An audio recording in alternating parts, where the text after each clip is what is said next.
Hello everyone. Welcome to our no-till soil amendment instructional video brought to you by NancyZone.com. I'm Nancy, and everybody knows I grow these autoflowers, and sometimes I grow 4 of them in one pot. It's a lot of work to redo all these pots, and soil costs a lot of money. So this time we're going to do what I prefer, which is to re-amend, no-till, replant these pots.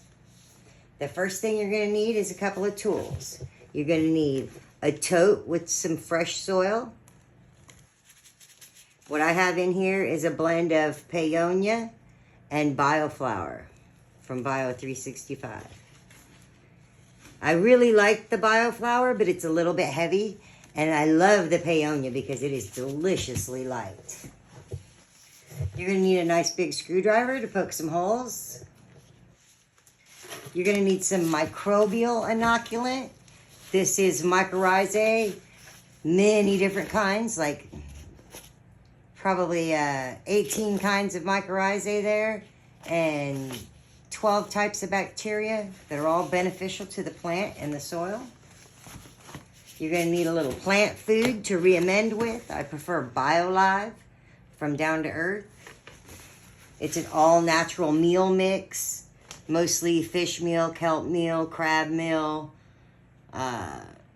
There's some fish bone, langbonite, shrimp meal in it. It's got humic acids. It's a really nice mix that's meant for transplanting, but you can also use it when you first establish a raised bed or to re-amend soil that's already been planted in. The instructions for the BioLive are to dig your hole for your plant and make sure that it's twice as wide as your plant is wide. And then you're going to add in the amendment, mix it with the soil, put the plant in the center, fill it in on both sides, and then water. We're going to take that and modify it just a little bit. Switch these down for us. This down here, just don't want it to be in everyone's way. I might scoot this up a little so you can see a little better.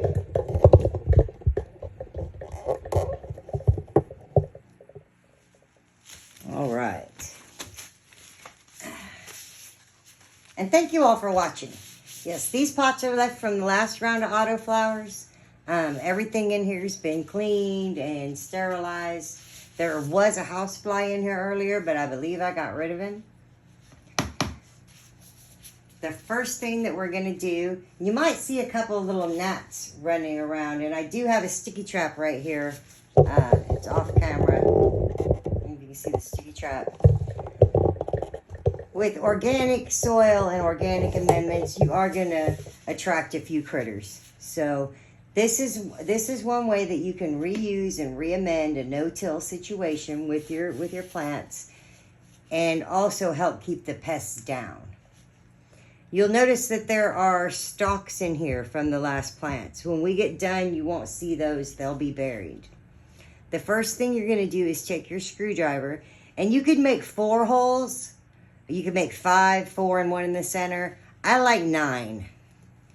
So I'm going to do 1, go all the way down and waller it out real good so that you have a nice air channel.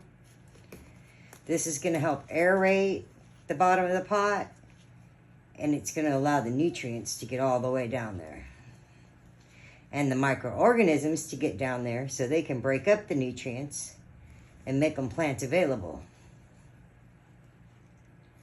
So I'm going to make 9 big holes here.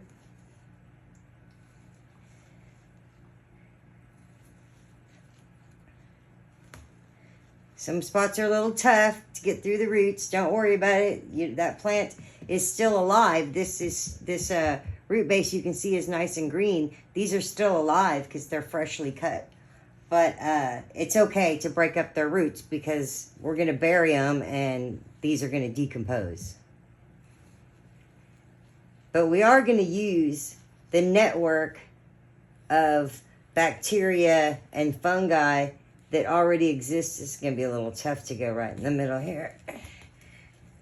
We're going to use the network of bacteria and fungi that already existed for these plants to help nurture the next generation. And that's the way nature intended it to be. There's no place in nature where the soil gets completely turned over and tilled up. Maybe the top few inches, and that's okay. That's actually a good thing. So once you've got your 9 holes, you're going to start with the bacteria and fungi. And it's not going to take a lot, but you're going to sprinkle a generous little amount into each hole just to make sure that it all gets coated. This particular brand has hundreds of thousands of colony forming units in every gram. So we don't need a whole lot. A little in each hole, and then a nice little sprinkle over the top. Do the same thing with each pot.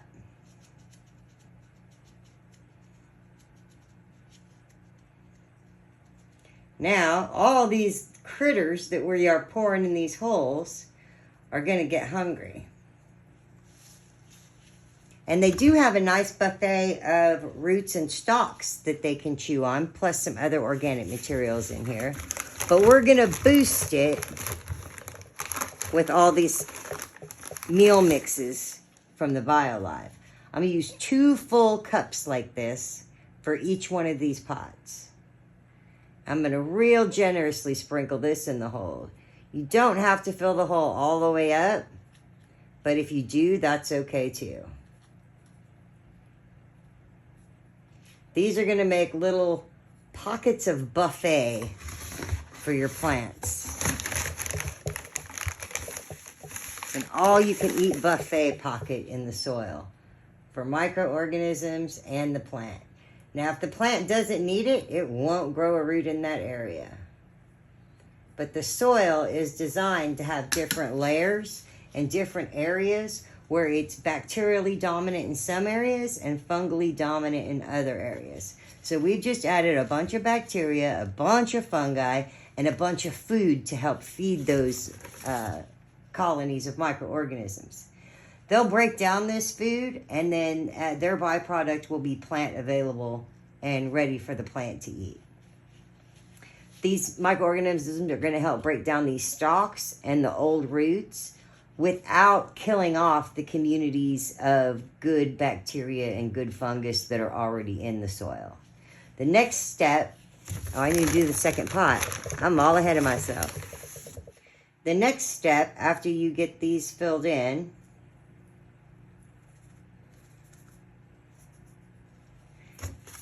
is going to be important because you do not want to leave this stuff sitting on top of your soil.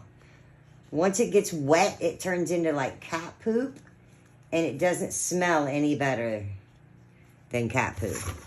It'll attract all sorts of critters, bugs, pests, cats, dogs. My dog already wants to eat this box. So the next step is going to be to scratch this in. And you just go around, try not to knock the soil out of the pot, but loosen a little bit of the soil up on the top, just gently.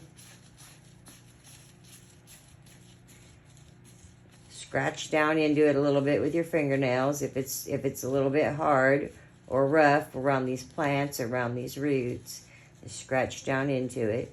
Don't worry about filling up or packing down the big holes you made. You're going to want that extra airspace to go down toward the bottom to help feed all of these creatures that we just added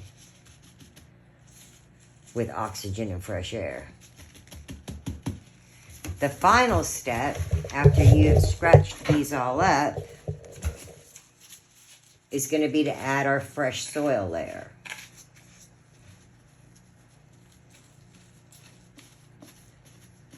The fresh soil layer is going to do two different things for you. Number one, it's going to cover up this stinky fish, crab, shrimp, kelp layer, because this layer does not smell great. It'll cover that up so that you won't smell it.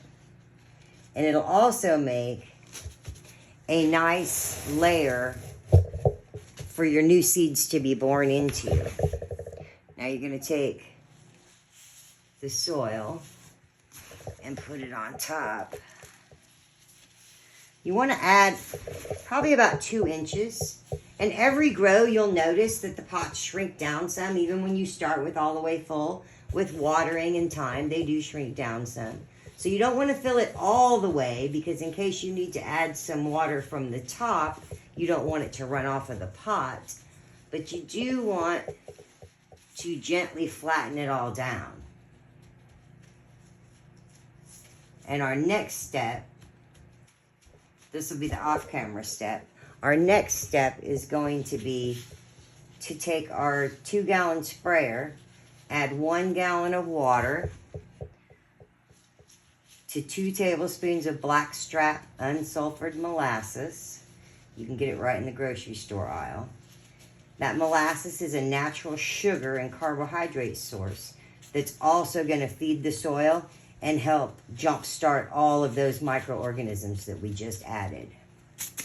You'll want to wait 10 days to 2 weeks before planting in these, so that some of it can already be breaking down. Here's the sprayer. I'm going to fill it half full, add 2 tablespoons of molasses, and then I'm going to spray down the tops of these pretty generously. Not enough to soak it all the way down, but enough to soak down the top inch. That top inch, soak it down. That'll let all of those particles lock into place and make a nice base for when it's time to replant a seed. Now, when you do replant a seed, you don't want to make a hole like the one I made to put in the food. When you go to plant a seed, all you need is a little dent. Just a little dent. Put the seed in the middle of the dent and then cover it over real gently. You don't want the seed to be deep in the soil. You want to make it very close to the top. The rule of thumb is to plant a seed as deep as the seed is wide. And a cannabis seed is only maybe 1/16 of an inch wide, so you don't want to plant it more than 1/8 of an inch deep. 1/16 of an inch, just barely buried with soil, is perfect. If you have any questions, drop a comment, share the video. Come join us on social media if you want to watch these grow. We're starting over, not this Saturday, but the following Saturday. We're starting over with planting the seeds, which will be 2 weeks from tomorrow. We'll be planting these with seeds. And then every week we'll check in on the progress, and we'll go step by step on how to grow these wonderful autoflowers from nancyzone.com. So come join us on GrowFam TV, on the Nancy Wallace Facebook profile, or follow Nancy Wallace on YouTube. Thank you, guys.